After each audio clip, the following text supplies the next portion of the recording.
transportation program in the country that addresses the commuting crisis in Metro Cebu.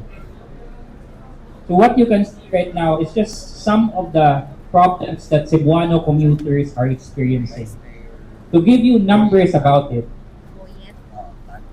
JICA, Japan International Cooperation Agency, who conducted the Urban Transport Master Plan in Cebu way back 2019, mentioned that 70% of the people capable of riding are public commuters, but only 10% of vehicle in the roads now in Metro Cebu are intended for them. So just to give you a picture, 70 katao, no? 70 person out of 100 are public commuter, but only 10 vehicles is allotted for them in the road. So majority are private vehicles. And people are claiming because of public transportation we are traffic. No, it's not. It's because people are capable of paying private vehicles. One of the key performance or key indicator of we are lacking public transportation is the increase of motorization. That's why there is an increased purchase of motorcycle, and even right now during the energy crisis, increased order of electric vehicles. But it does not solve public transportation crisis.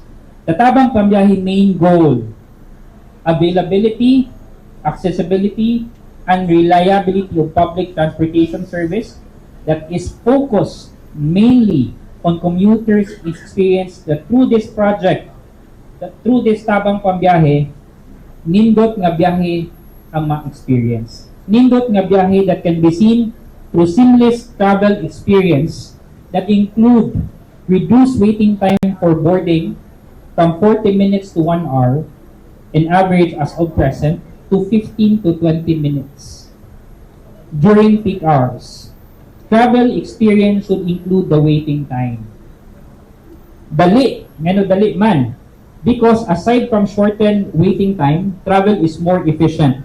It's predictable, and there is assurance of bus availability per identified stops. Third promise of this program, komportable. Through our program, your dignity and right as passenger is honored. Less to no standing will be allowed for all buses enrolled to this program, giving you full seating comfort during your travel. About the project, aside that this is the first local government-led funding, this will focus mainly to daily commuters. And based on our review and survey, it's within Metro Cebu area, meaning people coming in and out in Metro Cebu every day. And this is for them, students, professionals, workers, because everything is centralized within the Tri-City core, Cebu City, Mandaue City, and Lapu-Lapu City. And how do we improve the service? Through the improved service, there will be standard cleanliness and sanitation, and more, as you can see in the screen. Functional GPS, functional low-floor PWD, and compliance with the high-capacity buses. Right now, we will be doing our route testing for the following routes. Okay, the following routes is going to this one, to South Bus Terminal, going to Sibonga, Sumala. That's for the south route. And for the north route is from Cebu IT Park going to Danao City Bus Terminal. It comprises of 12 local government units. And please note, everyone, that the province of Cebu will be the first province and the first LGU in the Philippines that will do this program. We expect not perfect output, not perfect outcome, but we will make sure we will be delivered as promised. We will improve along the way, we will implement and improve along the way, and we'll see from there how can we improve, focus on people and commuters' experience. So that's an overview about Tabang Pangbyahe, and I believe it would be good that it would be experienced and explaining it. So what would be the next step after the MOA signing?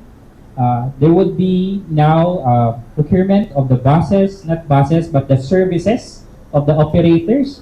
After if there will be a awarded na to the operators, then we will run the service. So we're targeting end of June or first week of July as promised. So that's all in all, the Tabang Pangbyahe, and let's make good things about this, as Bob mentioned earlier, will make this happen.